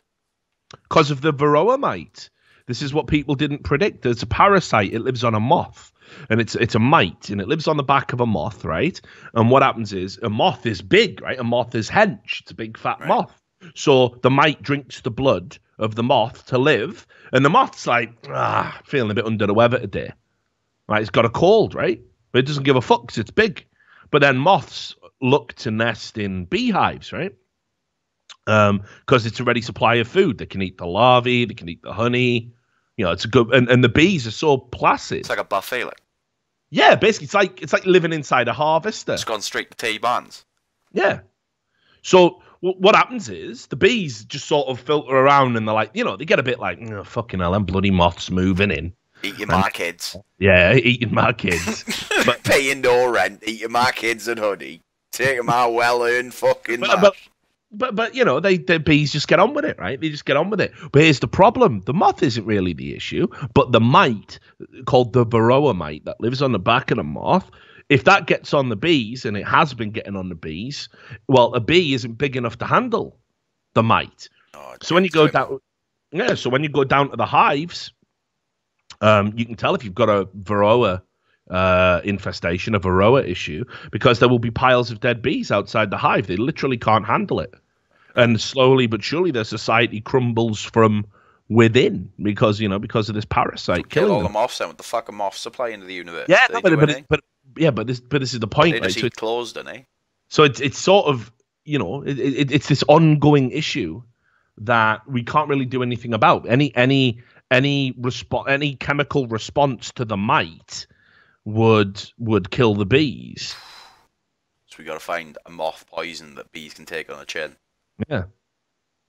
So you've got to be. So I'm just telling you. Let's put a scarf in there that's full of poison. The moths will eat the scarf. They get the poison. Bees don't like scarves, so they like flowers. Be sound. There we go, mate. You can have that one for free. I won't even patent that one. All right. Well, I'll put you in touch with the British Beekeeping Association. I'll license that out. Picture idea. But anyway, so while I was looking up just in the world of bee news, just to see what was going on, see if they found a cure for the Varroa Mite, this kind of thing. You get linked to all these bee stories, right? And I actually found a story, and I just thought it was fucking hilarious, like something out of a cartoon. Now, obviously, I've been stung a bunch of times by bees. You sort of get used to it. But if you ever take a lot of stings, if you go down, you have a particularly aggressive hive and you get like a dozen stings or something, it's not pleasant, actually. You know, I've had a giant wobbly forearm, like swollen up, like, yeah, not that That'd be the day I quit, mate. What? Fuck this. Keep your motherfucking bees. I'll go work in the factory. So I saw this, right? Now, there was these cops in Brazil, these police officers in Brazil, and they were chasing down some criminals, right? And they had a tip off to where they were, and they went to this forest near a farm where the criminals they were hunting down supposedly were holed up, and they were wanting to sort of get some evidence, you know, that they could nail the criminals with. And they found just a cardboard box just next to the farm. So the police opened it, full of bees. It's just a box of bees, mate. It's just a fucking box of bees, isn't it? So they opened this box, and all the 7 officers that were there got fucking wrecked. It was just a box of super angry bees, right? Because they were just in a box, right? So they fucking come out, they've wrecked the cops, like the police officers just getting stung. One of the coppers, right, one of the police officers was stung 300 times, man. You know, isn't that close to what kills a man? He's still in intensive care. Like, I mean, that's what I'm saying. I shouldn't laugh, but it's just hilarious. I always think of Homer Simpson. They're defending themselves somehow. It's like trying to fight the bees for the sugar. How many bee stings will kill you? Apparently, mate, but the average adult can stand about 1,000 stings. Oh, I mean, don't keep in mind as well. 500 would kill a kid, though. He's about within kid killing range. He's much like the moth, mate. He can take it on the chin, but if a kid was there, he would have been fucking deed. Just as well the Brazilian police force doesn't employ children. Yeah, what if it was bring you son to work day? Come on, we gotta go find this criminal. Oh, dad, the bees! The fucking bees! Yeah, full Nick Cage. Not the bees! Just hiding behind the kid. Get the kid, not me! So I just came across that while looking up bee news, mate. I just thought it was brilliant. So what a way. Apparently there's 40 fatal bee attacks a year in America. And this is from October 2014. A swarm of 800,000 bees killed a man after he disturbed their nest. So just get wrecked, mate. People need to just stop fucking. Yeah, don't poor bees. Like, just leave them. Leave the bees. They're all right. They're not hurting anybody. So also, moving away from bees, shit Christmases, mate. Shit Christmases. I couldn't believe this, right? Tesco's have been accused of selling tainted turkeys, right? And I actually think low key, this is actually from today. It was reported in the small hours today. I actually think low key there might be something to this story. I actually think this might be a bigger story than it appears on the surface. It looks like some throwaway shit just to fill up turkey from. What kind of disease have I got? No. You got your turkey from Tesco's. Oh, I don't think so, but I don't know. Tesco, sorry, Tesco. Yeah, Tesco. So, look here. Already basted, yeah. We wouldn't have got any of that shit, yeah. So, check this out, right? So, shoppers accused Tesco of ruining Christmas with rancid, bleach-tasting turkeys, right? So, Tesco was forced to apologize to dozens of people who claimed their Christmas was ruined by turkeys that tasted of bleach. Britain's a lot. I mean, I don't know how people know what bleach tastes like. Yeah, I know that. I definitely never tried bleach. Not good for you. Britain's largest supermarket said it was investigating after consumers claimed they suffered from food poisoning and vomiting on Christmas Day after eating Tesco turkeys. Shoppers complained the festive bird, which can cost up to 59 quid in the shop's finest range, had turned blue and smelled rotten. I mean, why any of these cunts went on to eat I know, then eat it. Oh, blue, yeah, fuck it, I'll have it. That smells like fucking manure, I'm in. Yeah, look at that. Fucking Christmas is Christmas. Get the turkey down, mate. Dog shit where the giblets should be. Get it carved. I fucking cooked this all day. Where's my fucking big knife? Right. So Kirsten Shaw, an events manager from Stafford, was devastated when she realised the Christmas meal she'd been preparing for hours was ruined. She and her husband Dan had roasted the bird for 8 members of her family. But enough about Kirsten. Timestamp that, Sam. She and her husband Dan had roasted for 8 members of her family, but they all noticed an overpowering taste of bleach. We cooked it, and I was so proud of it. Look at my nice blue turkey, and I wash it down in a nice brown glass of water. Christmas in Steve Harvey's house. We cooked it, and I was so proud of it. It seemed fine, and we sat down at the dinner table. Then everybody seemed a bit quiet. She said, I took a mouthful of turkey and spat it out. It tasted of bleach, and everyone else realised the reason everything was a bit funny was because the gravy was made from the giblets. So, in other words, she took the giblets out of the bleached turkey, used that for the gravy as you do traditionally, you know, bit of stock and all that. And then, of course, there's bleach in the giblets, so everything they poured the gravy on was also now covered in bleach gravy. It was almost like they washed the turkey in bleach. It was awful. It cost me 250 quid to buy everything, and we had to chuck it all away. Now, this is where it gets interesting, right? People who went on to social media to say they bought the same turkey said there were strange injection marks on the bird. Yeah, but they always inject birds with water and shit, don't they? Yeah, but what I'm thinking is, right, like, this is why I think it might be interesting. Sure, you're right. I mean, some of the things we do in modern farming is absolutely horrendous. I mean, if you get your steroids down, you Mr. Turkey, and then you take the corpse and you're like, right, well, that breast don't look big enough. Let's get some fucking water injected right in that, nice and plump, you know. So you're right. Some of the things we do in kind of modern farming is pretty ridiculous. But that being said, I mean, also you do hear about mad cunts who go down the supermarket and, you know, to get back at people, they inject shit into food and that. That's why I just wonder if someone's just been going around. Just gone mental and started shit with bleach. I don't know why my mind immediately goes to that, Sam. There's nothing in this story that should probably even make me think that. But I've just got images of some raincoat type just wandering around Tesco's with a syringe. Day he fucking hates Christmas. Yeah, possibly. I couldn't speculate about the reasons, but, you know, syringe marks and bleach. I mean, come on. You know what I mean? Obviously, ISIS will be claiming responsibility after they watch this show, which they do, I'm sure.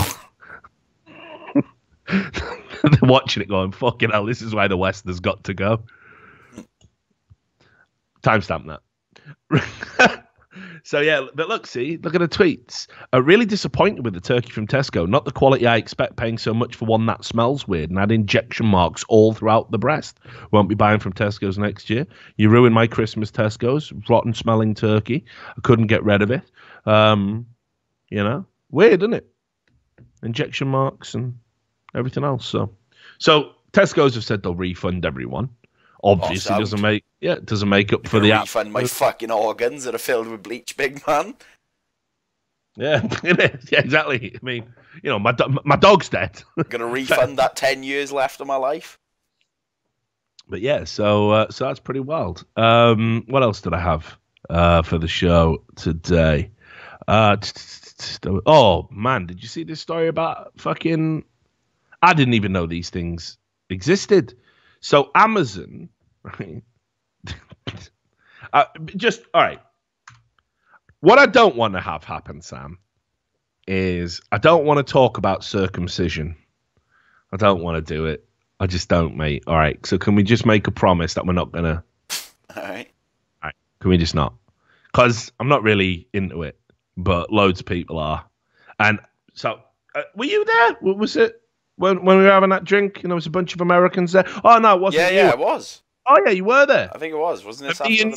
Me and you after the last major. Me and you were the only people with foreskins. Yeah. Mad, didn't it? Because I was like, you know, you hear that people get it done, but it can't be that widespread and prolific, right? And I was like saying, come on, who's cut round here? It was a table of all our mates having a drink and that. We're like, who's cut round here? Obviously, I live in America now. And everyone was. Everyone was. And all the girls that were with us were like, oh, yeah, ugh. An uncircumcised penis would never even touch one of them. Now, to be fair, mine does look like a scaly alligator's claw. It's not a very aesthetically pleasing penis. Alligator's claw. How many ends are to it, mate? Fucking hell. There's something for your dreams, Sam. But no, it's just a big old ugly dick, you know. It's just it's not particularly great looking, any you know. Dicks look good looking. I thought every. Have you ever seen? Perfectly straight, smooth, trimmed. They're all right. Yeah, what are you talking about? Look weird, mate. Mate, dicks are like people. You get good looking dicks. You never get a good looking dick, mate. Dicks are like shits. You get an aesthetic shit, but it still looks a bit like a shit. What is wrong with you? You get an aesthetic shit, but it's still a shit. What is wrong with you, mate? How can you have a self-hating? How can you self-hated? I'm just saying, in general, the penis just doesn't look that good. I think it's not a great design. If I was redesigning it right now, I would I'd remove that banjo string for a start. That's a design flaw and a fucking eyesore. If you remove the banjo string, your bell end's gonna plop off. Yeah, but I'm gonna fix it, mate. I'm redesigning the cunt, and that ain't how he's gonna work anymore. Well, there's gonna be some internal tendons. What's wrong with the dick? Like, it's why you redesign? It just don't look good. It wasn't designed with aesthetic in mind, was it? It was designed with fucking function. And the frenulum can go. The frenulum's caused too many fucking panics and blood in many people's lives. Well, I'm from a different school of thought, but anyway. So, you know, it turns out loads of people are circumcised in America, and I had no fucking idea about this. Absolutely fucking none. Yeah, it was really, I mean, not embarrassing. I stand by my ugly, uncut dick. Like, oh, yeah, you can't just be cutting it off. It blows my mind that people take art as if it's not. Yeah, of course, I cut the skin off my knob when I was born. Sorry, mate. Tell you what, I've got 5 fingers, five fingers on each hand, I got 5 toes on each foot, and I've got the foreskin I was born with and all. I ain't cutting nothing off. Get them nails out. Yeah, I ain't cutting note off, mate. Yeah. You wilding out. Cutting shit off like it's fucking extra. You born with it, mate. Yeah. I mean, like I said, I'm take my appendix out while I'm a baby as well. But you whip it off. I just didn't know there was penis prejudice in America. You know, I mean, that's something nobody talks about. Yeah. But imagine being discounted. And I'm already having a hard time, right? I've already got many reasons to be rejected by women. I don't want my foreskin to be one of them. I don't think it is, though. I think it'd be like, in America, it's more like just a rare find. I don't think it'd be so disgusting. I don't know. The one that breaks me is it's so dirty. No, it's not, because I wash my knob. I wash my knob. Yeah, I definitely wash my knob, right? Obviously. But the point I'm saying is, like, you know, it's... I couldn't imagine what that would be like. Like, let's say you meet somebody, you get down to business, and out it comes, and they take one look at it, and they go, oh, nah. Sorry, mate. It's going to take a hard Brexit on that one, sorry. Like, how do you recover from that? How do you even hint towards it, like? How do you drop that in before, though? Like, how do you give them a pre-warn? Like, by the way, the foot's still in the sock, if you get my drift. Like, what do you say about it? Like, exactly, mate. What do you say? Why have you invented a cord? Why have you invented a cord? You gotta come up with something to do. It's still in the sock. The flake's still in the holder, like. Oh my god, why have you got a code for that, man? Put that on your Grindr profile. Foot's still in the sock. But yeah, mate, it's, you know what I mean? It's just yeah, it's just like I suppose in a not too distant future, we probably have to start declaring it up front, don't we? We probably just got it has to go. Do I though? I feel like I definitely don't. Foreskin status, maybe. I don't know. Maybe we should start wearing a badge. Well, like them proud foreskin owner. Foreskins for justice. Everyone started wearing those wristbands when those rubber wristbands got into like a big craze. Everyone started wearing all different ones. What are those, mate? Just says foreskin on it.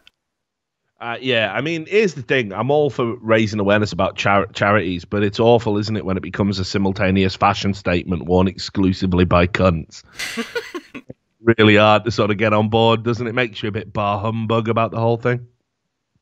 Anyway, so look, why are you talking about knobs again, Richard? I don't know. I don't know how we go from the history of life. This definitely won't be monetized, mate. Definitely won't be monetized. But it is why. There was a story, Sam. There was a story on, Russian Times, which obviously I read all the time because I work for Putin to help get Trump elected, like everybody else, who even knows what Pepe is. When are we getting our slice of that money as well, man? Mate, that big Russia money pile up, like. Well, this investigation has to end. Fuck's sake, like. And then waiting from our mills. I had Bannon on the phone. They promised me 6,000 Bitcoin, mate. It's going down. Come on, I won't be able to retire at the moment. I had Bannon on the phone the other day, and obviously, with Roy Moore not getting elected, there's a lot. He had a few harsh words for me. Did old Stevie B? He said, Richard, you're supposed to be corrupting the youth, and you're not doing a very good job of it with these. You're really underselling the need for a bigot like Roy Moore in Alabama. So I don't know, man. Maybe we might have to wait a little bit longer. But anyway, so Amazon, right, sold, or I don't know, obviously there's no reason why I would know this until this story came along, but it sold a circumcision kit, but like to practice doing them. So let's say you were a rabbi or a doctor, a pediatrician, because it was specifically the kit. There's a reason why there's not a picture of it, thankfully, on Russian Times, and I definitely couldn't show you the picture on Twitch. I couldn't do it actually because it's a baby boy's crotch, and yeah, and it gives you the tools to do a virtual circumcision, and it was called the Infant Circumcision Training Kit, right? And it was just sold on Amazon. What do you mean? Right, and it cost $487, and it was designed specifically for doctors and medical students. Came with the scalpels and scissors included. I mean, look, I understand. Again, this is why I didn't want to talk about it. Because, you get people who go, it's the same with female genital mutilation. It's a hot button topic. So I didn't want to go down that fucking rabbit hole. I'm not saying it shouldn't be sold on Amazon. I'm just mad surprised that it was sold on Amazon. Like, can I buy a defibrillator on fucking Amazon? Can I buy other, like, medical shit on Amazon? I don't know. Can I? Let me try. Maybe I can. You can buy, like, scalpels and shit. Actually can. I can actually just buy a defibrillator. So I'm out of shit. Should have looked that up before the show. But somebody in chat, Operation the DLC. God no, please. But anyway, so they were just selling it, and they had to remove it because people found it and saw that it was being sold, and they were like, yeah, you can't sell this because people could start doing it themselves at home. Like, it gave you the tools to do it. Yeah. It gave you instructions on how to do it, and it gave you a practice dummy to do it. So obviously, like, if you can save money and not take your kid to there'd be some crazy motherfucker out there that would just, just straight drop in a homemade circumcision. So, but yeah, that's unreal. And again, I'm not necessarily against them selling it, but like, why can't Amazon have like a medical wholesale thing? And it's like, you can't be selling me a defibrillator, Sam. I'm going to use that on you. Opportunity I get, mate. Prank. It's like a standing gun, that is. Yeah, clear. I'm just going to come up to you, cleared. Defibrillate your head. What are the voltages on this? It must be the real deal, right? Yeah, look at it. Holy shit, it is just an actual full-blown, like, that's crazy that I can just go on Amazon and buy this. Like, put it this way, as somebody that's done like first aid, St. John's ambulance, first responder stuff, there's a thing in the UK where if you need to get a defibrillator, you get given a code, and they store them in like municipal buildings and places all around the city centre, the town centre, wherever you live. So, for example, there might be one at the local bus station, train station. And if you want to get them, you have to go to whoever the duty manager is running the place, and you've got to give them a specific code. And then they will unlock and give it to you. The idea of just being able to buy one from Amazon is just mind-blowing to me. It's pretty mental. Yeah. So, there you go. Don't know. We can probably just cut that out of the VOD, can't we? Bit mental to just talk about that, but whatever. What else has been going on in the world? Well, Facebook. We can talk about Facebook as well. I don't know if you saw this. There's been a lot of crazy news stories about Facebook lately. And one of the ones that came out recently is that Facebook has been sort of proven to make you depressed because of the way that it operates. And I think this is really interesting. We've covered it on the show before. So Facebook has been running experiments on Facebook users. This is another reason, by the way. If Zuckerberg does run for president and you go and vote for him, you're mentally ill. Because this guy knows way too much about all of you already. That's, even if but I closed my Facebook account down. Yeah, you got to remember there's a big web of these Silicon Valley tech magnates. They all share their technology. They're all on the boards of each other's companies. 2018 is the year of mass deplatforming. That's coming. So the idea of Zuckerberg as president terrifies me more than anyone else ever. But they ran experiments on their users. So if you were depressed, or if you looked a bit depressed, it would expose you to certain things in your feed to see how you reacted to it. Which is mad. And then there was this. Now, what Facebook wants to do, this is Facebook, which apparently scientifically, people who use Facebook are more likely to be depressed, and they've been running these covert experiments on their users. Now what they want to do is they want to use AI to identify if someone is suicidal and then offer them help. Yeah, I don't know how I feel about that. Like, loads of people are saying, oh, this is really good. This is a good use of AI. But the idea of a tech company having that level of insight into my mood and my mindset and, where does it end? This is a very soft one to sell to people. Like, Richard, how could you possibly be against this? It's suicide. You talk about it all the time and how your life's been ruined by it. Shouldn't anything that prevents a suicide is a good thing? Okay, sure. That's exactly what the reptilian overlords... No, I'm kidding. That's exactly what the premise of rolling it out this way is for. But what happens next? Is someone feeling, a little bit horny?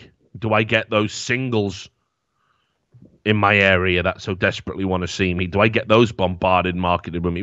How else can they manipulate my mood, manipulate it in a way that promotes a service? That's what therapy essentially is. Yeah, I don't like that at all. I don't like the idea of that.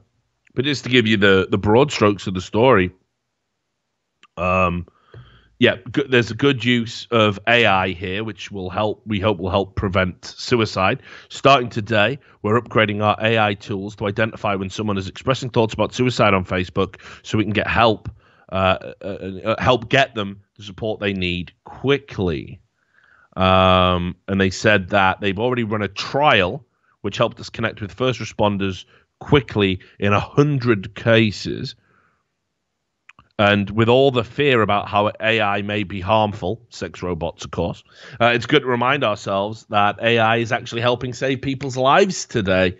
And there's a lot more we can do to improve this further. Today, these AI tools mostly use pattern recognition to identify signals, like comments asking if someone is okay, and then quickly report them to our teams working 24/7 around the world to get these people help within minutes. In the future, AI will be able to understand more of the subtle nuances of language and will be able to identify different issues beyond suicide as well, including quickly spotting more kinds of bullying and hate.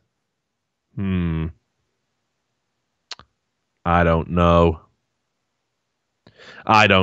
Especially when that news report ends with Prince William, who somehow gets to talk about the fucking internet all the time for some reason. People just aren't you just some fucking inbred leech on society? Why are you and I am, actually. Yeah, taxpayers pay for my upkeep. Yeah, now about that fucking internet, right?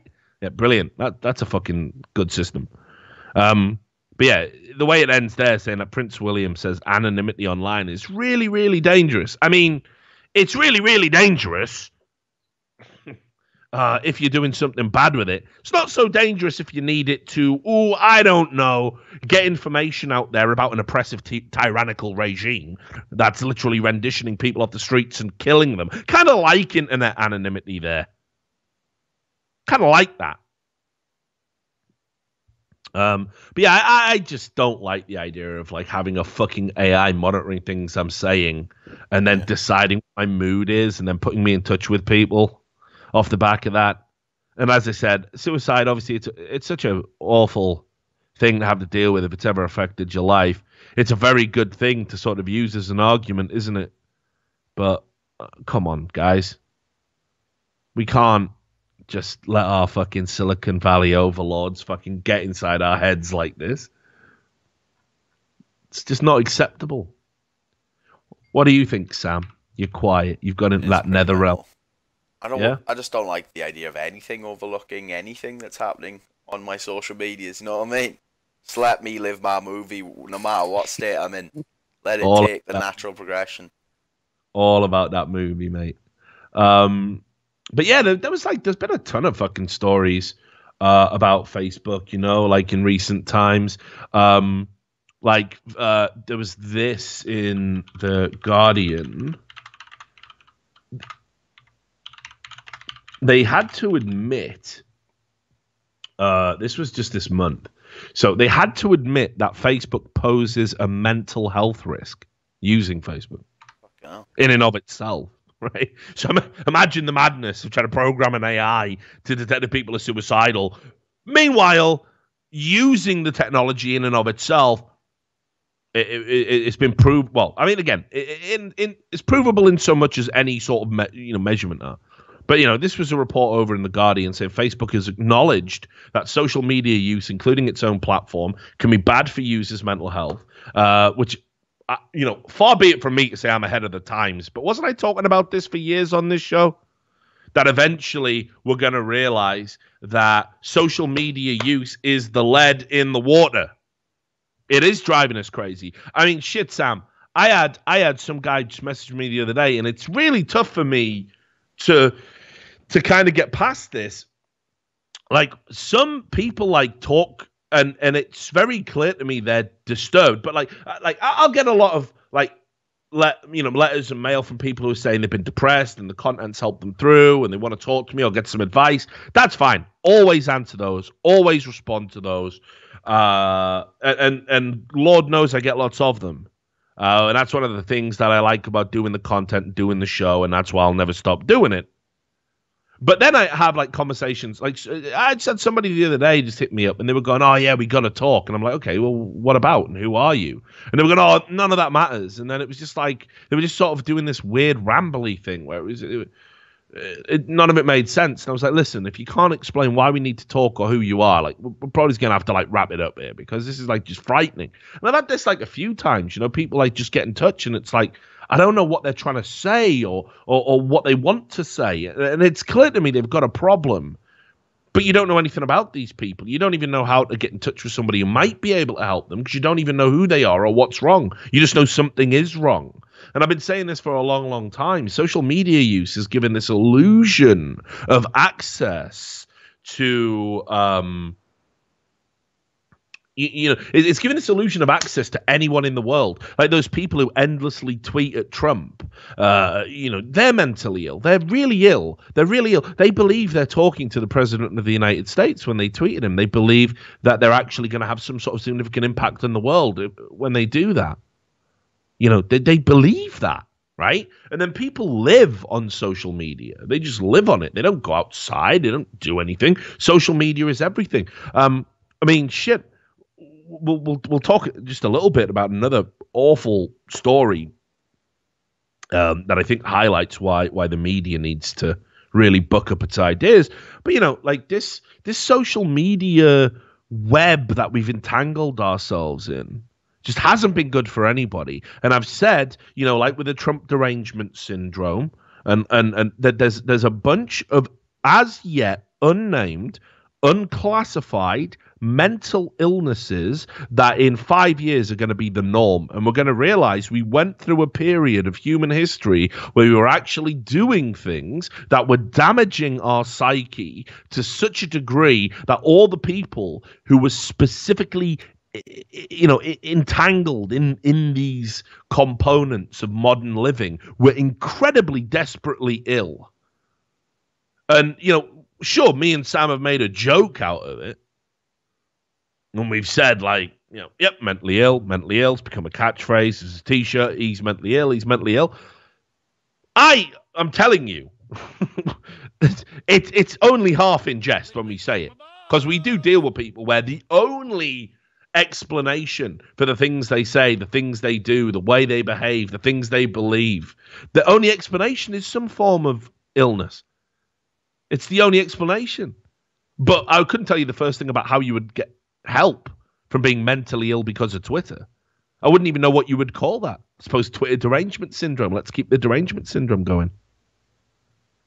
So anyway, back to the Guardian. So yeah, this is Facebook, a huge corporation, having to admit its product is actually potentially harmful. And here's why.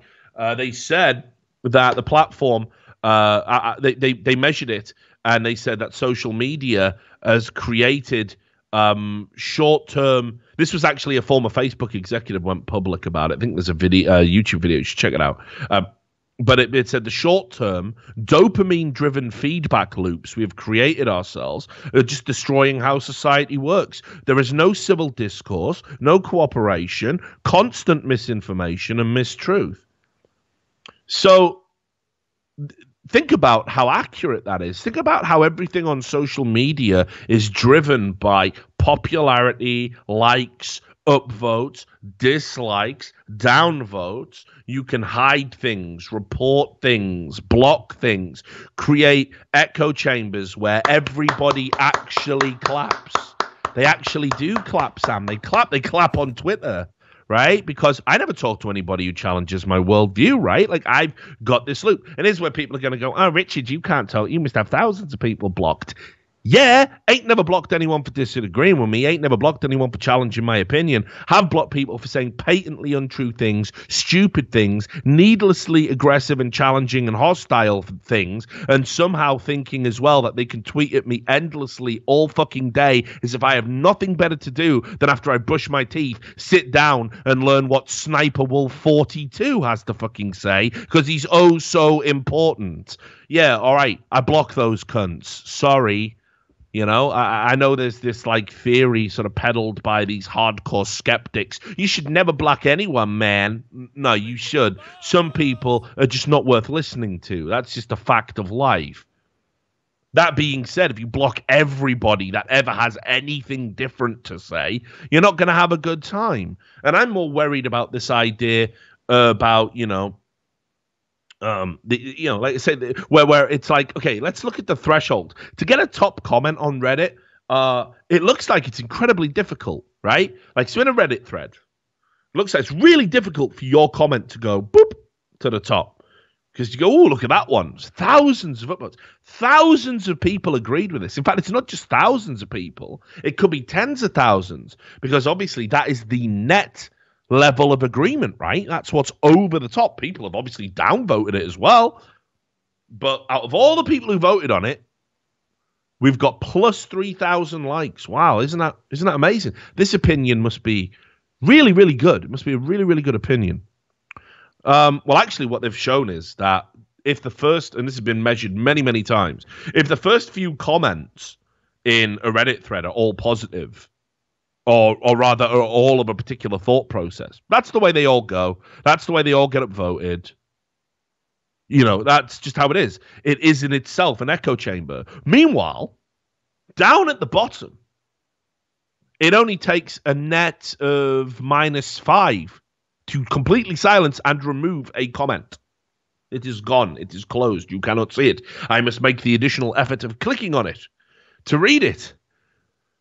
That's all it takes. It's so easy to make an echo chamber. And with the positive reinforcement feedback loop of the karmic system, which is driven absolutely, again, people to the level of mental illness. If you're telling me guys like I Bleed Orange, right, who is a well-known moderator of multiple subreddits with a passing interest in esports, who is also incredibly mentally ill, by the way. If you're telling me that somebody like I Bleed Orange, right, who literally goes to one subreddit, goes to videos, for example, sees the most upvoted video, takes the video, makes a GIF of the video, then uploads it to another subreddit to reap karma. What are you doing with your life? And they say the same thing when asked. Oh, it's a hobby. Gallo Boob, another seriously ill person. It's a hobby. No, it's not. You bask in the status of it. You like the fact that people know who you are because you have the most karma on this website. There's an aspirational element to karma. It's the only thing that gives a Reddit account value. How ill do you know what I mean? This isn't healthy. But it's you're the rat in the maze, and you're getting the cheese, and you do it endlessly, and you're doing it for a corporation that wants to have influence and status in this glorious new Silicon Valley driven utopia. That's it. So Facebook have to admit this isn't good. This is bad. It's actually societally bad. They're like, yeah, you're right. Of course, people immediately link that to going, oh, yeah, all that fake news and Russian propaganda and the hate speech and that. No, he ain't talking about that, is he? He's talking about just exactly what I'm talking about. How even an opinion you express on a fucking timeline is subject to thumbs up, thumbs down. I like this. Instant responses. Maybe it goes viral, like, because you didn't think to make your Facebook profile private. Nothing's private on social media, even when it's private. So you got that. Then I already talked about the psychological experiments and how they tinkered with people's emotions. Harvard Business Review published a study, which, in the headline for which was, a new, more rigorous study confirms the more you use Facebook, the worse you feel. This just isn't good. So I don't know if I want Facebook to be the person to be dictating whether or not I'm suicidal or, and need help. Maybe not. So there you go. Just some thoughts. One more story, Sam, and then I'll let you go. I can tell you're going into the future, mate. I'm sleepy boy, mate. You know my attention span. Seems to be over 2 hours and I start. Should we do some didn't happen then? You always perk up for a didn't happen, mate. Go for it. Slide me one. Mate. Well, cause I got a festive one, I think, for you. Not bad. Oh, actually, no. I won't give you the festive one. I will give you this. This is a belter. Absolutely, in no way did this happen. It is a didn't happen of epic fucking proportions. Okay. This was published on Tumblr, I think. Proof that men have no respect for women. Right? My mom told me that when she was 8 months pregnant with me, in sweltering August heat and commuting from the Bronx to Manhattan, there was a single seat left on the subway, and a man shoved her aside to get it, smirked, and said, "Equal rights, lady." Fuck off, did that happen? And my mom literally sat on the floor of the subway and cried. There's just no fucking way, is there, bro? There's no way, mate. No way. I'm like, I don't think this person's ever been on a train or a bus when there is a pregnant person, because everyone offers their seat, mate. Everyone likes to think, oh, I did my good deed. Everyone loves to make a scene where they look like the good guy. Everyone's rushing to get off their seat. Let me have a look. I did have another one. Here's one that definitely didn't happen. I hate when people boast about like the witty exchanges they think that they've had. Like they're like the thing they thought they wish they said 10 minutes later. And they've had but here's the thing. Even with the benefit of hindsight, right? And they fucking get to, say, look at the witty thing I said. Because they lack wit in the first place. Yeah, it's still not witty. Yeah, the thing they always promote is just cringe. It's just pure cringeworthy. So I saw this one, right? This is garbage. Facebook post, of course. Let me tell you how savage I am. Lol. Immediately lolling. Like, just lol. I'm going to... Just recalling the memory just makes me lol. 10-year-old boy. This is mental. Let it right. 10-year-old boy says, "I fucked your mom last." Right, okay. There's immediately that 10-year-old savage, more savage than you, mate. Yeah, no, but think about it. Has a 10-year-old ever come up to you as a fucking adult and gone, "I fucked your mother"? Nah. What 10-year-old says that? How do you know he's 10? Well, all right, okay. I mean, I think you're digging too much into it there. But I mean, any kid that's about 10, I have literally, it's just never happened to me, Sam. That's my point. Just never happened to me. But anyway, so 10-year-old boy says to the adult, "I fucked your mom last night." Me? Oh yeah. "I fucked your dad last night." Like, Dotty. Yeah, but completely inappropriate response involving sex to a child. Like, just don't say things like that to kids. Just as a rule. The 10-year-old boy says, "My dad is dead." Right? Me? "I fucked him in his grave." Reasonable things to say to 10-year-old children. Yeah, but then this is where it goes mental. Boy's mother. This is fucking hilarious. "You're so savage, but he deserves what he gets." Lol. My dead husband, like, lol, yeah, so savage. Boyfriend, like, you know what I mean? Like, why would... I'm so glad that you fucked my dead partner in his grave. It doesn't affect me at all. You got the kid. He deserves what he gets. Fuck that little kid. He's a cunt anyway. He keeps screaming. Yeah, high five. Wrecked him. So ridiculous. How does anybody fucking think that someone's going to buy that, man? Come the fuck on, dude. No, it's just nightmarish. So hang on. Did I have another one? I'm pretty sure I did have another that didn't happen. I suppose we can just end with this. I'll end with this. It's not a didn't happen. But since we started the show talking about Hillary's health and Donald Trump having dementia and all that, I do want to just show you this thing. And then, we'll get banned here. And then it's good. And we don't have to do a show for a while. So obviously the cult of Hillary still endures. I gotta find this. Hang on. So There's an artist called Suzanne Scott, and she's made like an art thing dedicated to Hillary, right? And what it is it's based on during the election campaign, she wanted to underline how inspiring Hillary Clinton was for all of womankind. Right. So this is from the not that inspiring. She lost, really. I like to go for the winners usually. Yeah. How to lose the most easily winnable election of all time. I don't know why anyone would be inspired by that, but whatever. So she said anyway that this was inspired by Hillary Clinton, and you can see this is I think this is the Occupy Democrats graphic that's been flying around on Facebook.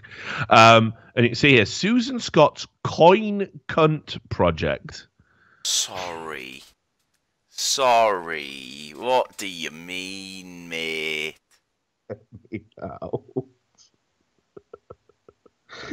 Get me out. It flips mental. It flips old coin purses inside out to make them look like vulvas. Inspired by Hillary Clinton's presidential run, the Louisiana-based artist wants her work to shine a light on gender issues. That ain't shining light on now, mate. And you can see, don't grab this purse, obviously, which I wonder what they could possibly be referencing there. An oil lamp would shine more light than this, mate. It's never going to end, is it? That election is just going to be talked about till I die. So, there you have it. I mean, I just want to say this as well, Sam. We were talking about circumcisions and ugly dicks and stuff earlier.